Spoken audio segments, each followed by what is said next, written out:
Welcome to the Investment Dive, brought to you by Corporate Capital Market Limited.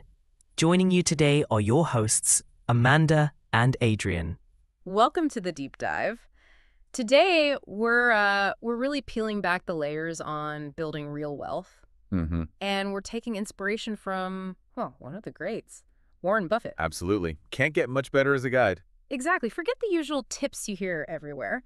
Our mission today is, to really get into the philosophy, the strategic thinking behind two incredibly powerful habits. Right.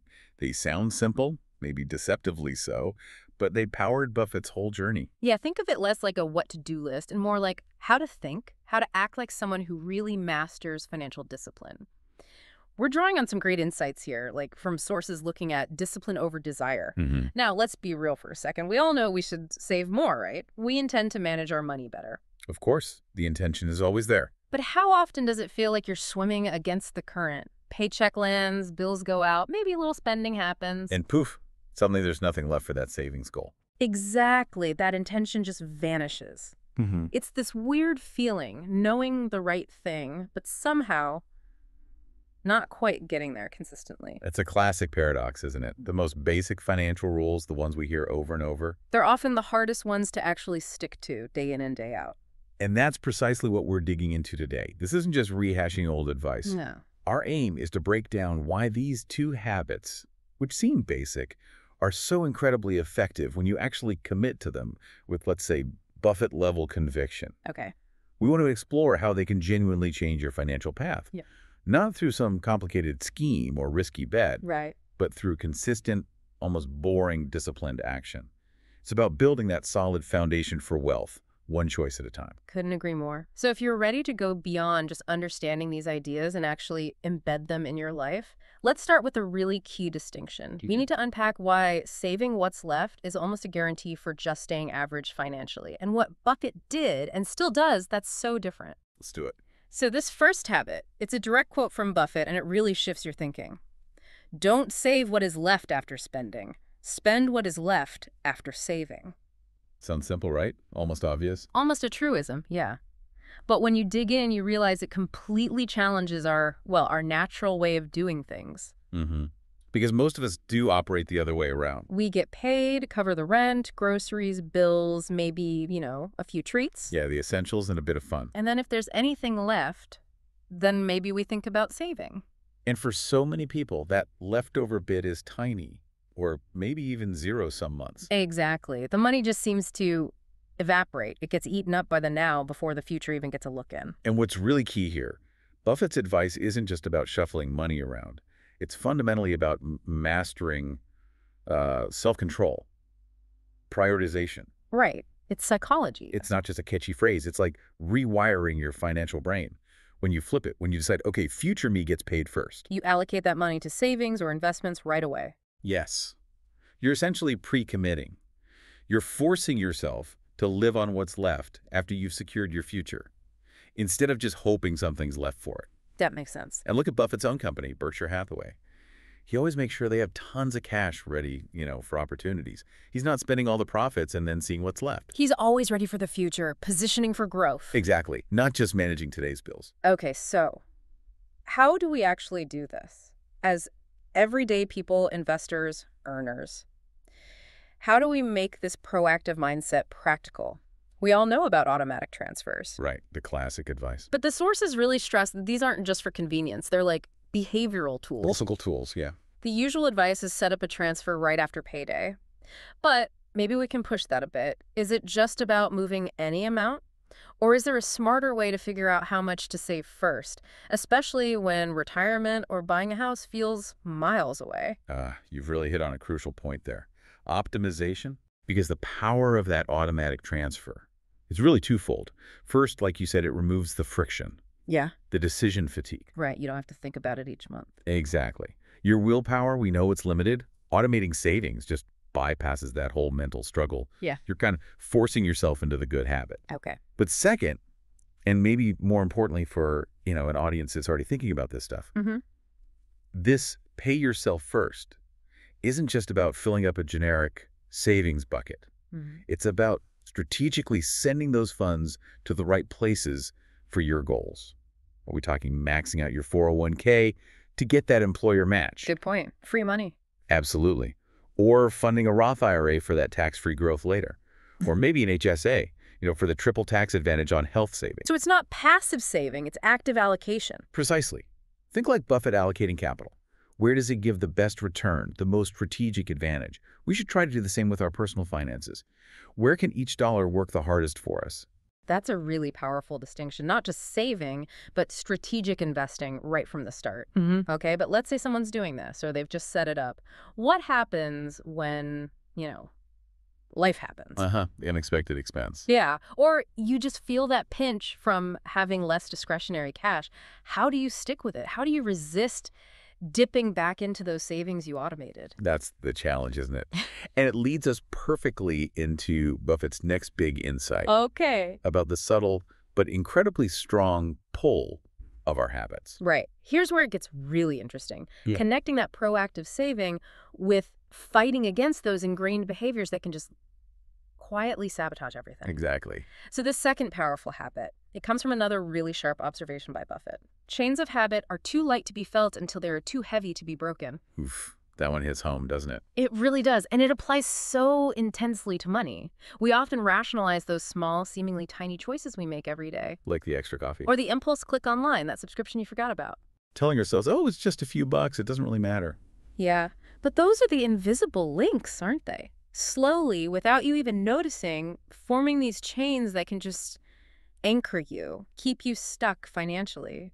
That's the truly insidious thing about bad money habits. They don't usually show up dramatically. No big announcement. No, they're just small leaks, mindless scrolling that turns into buying something you don't need, eating out a bit too often, not really tracking where the money goes. Or avoiding looking at the bank statement because it feels stressful. Right. Each little instance, like one single chain link, feels weightless, insignificant. But add them up over time. And the cumulative effect is huge. It silently eats away at your ability to save, your sense of control, and then suddenly you feel trapped, weighed down by this chain of debt or just not enough saving. And breaking free feels impossible, though. It feels daunting. It's like this slow financial drift pulling you away from where you want to go, and you didn't even consciously decide to go that way. It just happened.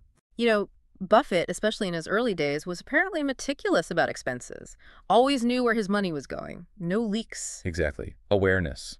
So, okay, if these chains form so quietly, how do we fight back? How do we start breaking them without getting totally overwhelmed? Well, the source material gives a solution that sounds almost too simple at first. Which is? Start small.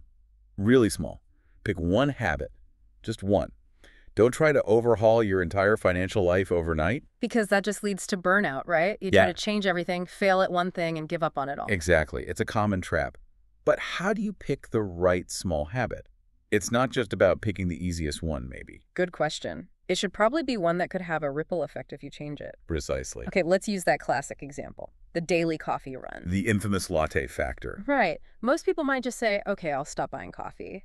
But the deeper approach, the deep dive way, it isn't just stopping. No, it's about understanding it first. So for 1 week, don't try to change anything. Just track it. Make it your mission to see exactly how much goes on that daily coffee. Write it down. Every single time. Every dollar, every cent. You might actually be shocked when you see the total at the end of the week. It's often way more than we mentally account for. It highlights that hidden cost, the power of those light chains. Okay, so you track it for a week. Then what? Right. The tracking isn't about guilt. It's about awareness, putting a spotlight on that unconscious spending. Got it. Once you have that data, that hard evidence of what just one habit is costing you, the next step for the next week is clear. Replace it. Replace it with a better habit. Like making coffee at home. Making coffee at home is a good start, absolutely. But we could level this up, right? Think strategically again. How so? Instead of just not spending the money, what if you actively reallocate it? What if you take that $5 or whatever it is and immediately use it to pay down high-interest debt? Okay. Or put it straight into that investment account you set up. Exactly. Now you're turning a passive saving act, just not spending, into an active investment or debt-killing strategy. You're not just stopping a bad habit, you're replacing the whole behavioral loop with a productive one. Like Buffett moving capital from one thing to a better one. It's the same principle. Maximize the return on that freed up capital. So the question for you listening is, what small habit in your life, maybe beyond just its dollar cost, points to a bigger pattern? Right. How could you strategically redirect that money? That's a great question. And the core message behind all this really is consistency, not perfection. Right. Don't beat yourself up if you slip up occasionally. No, we're not aiming for some overnight miracle transformation. That's just not realistic and it doesn't last. We're aiming for deliberate practice, building the habit muscle. Small, consistent changes. Rigorously applied, yes. They're so much more powerful than trying to make huge, sporadic changes. It's just like Buffett's investing, isn't it? He's not chasing fads. No, he's sticking to his framework. Disciplined, incremental. Making steady, reasoned decisions and just letting time do its thing. Letting compounding work its magic. It's about building those positive chains link by link until they become your strong foundation. It really is about building momentum, isn't it? You start small, change one thing, see a result, and that success gives you the confidence, the motivation to tackle the next thing. Absolutely. Okay, so let's quickly connect these two habits then. Saving first, that's your foundation, your proactive move. Setting aside the resources, creating your opportunity fund. Right. And then consciously breaking those poor habits that protects the foundation. It helps it grow. It's like building a great portfolio and then making sure you prune the weeds, get rid of the underperformers, stop unnecessary fees from dragging it down. They really work together, a self-reinforcing cycle. Totally. And if we zoom out, look at Buffett's whole philosophy. Yeah. These habits aren't just tactics he uses. They're part of a much deeper wisdom. Right. It's how he operates. His incredible wealth wasn't built on, flashy moves or secret tips or complicated algorithms. No get-rich-quick stuff. What's really amazing is how his whole life, his career, it's just proof of the power of discipline, constant learning, and incredible patience. Patience is a big one. Huge. He understood that real wealth isn't a sprint, it's a marathon. And the magic is compounding not just money, but good habits, knowledge, working over long stretches of time. He uses time itself as his ally. While most of us are impatient. Exactly. Okay, so let's synthesize this. The core takeaway for you listening today. Mastering your finances isn't really about grand gestures or finding some hidden secret. No silver bullets. It's about a relentless commitment to disciplined, consistent choices. It's about making future you a priority by paying yourself first strategically and then deliberately, incrementally replacing those seemingly small bad habits with good wealth-building ones. It's about being intentional. You nailed it. These simple habits, when you apply them consistently, year after year, decade after decade, they tap into that incredible long-term compounding power that Buffett mastered. Taking it to the bigger picture, it's really about taking control, taking agency over your financial future, one disciplined step after another. Understanding that those invisible chains of habit, they can either hold you back or lift you up. Exactly. Lift you towards real financial freedom. And it all depends on the choices you make starting today. So what does this all mean for you? As you go about your week, maybe really think about these two habits, especially that quote about the chains. Love A chains. Yeah. Think about your own money situation. What if the biggest lever you have isn't some complex investment strategy, but those invisible chains you're building right now, for better or worse? It's a powerful thought. So consider this. Which single specific habit, if you changed it, could start the biggest positive ripple effect for you financially? Don't just think about tracking it. Think about replacing it strategically. And then be relentless. Start building your own unbreakable chains of positive financial habits. Chains that lift you up towards your goals, towards real financial independence. Thanks for joining us for this deep dive.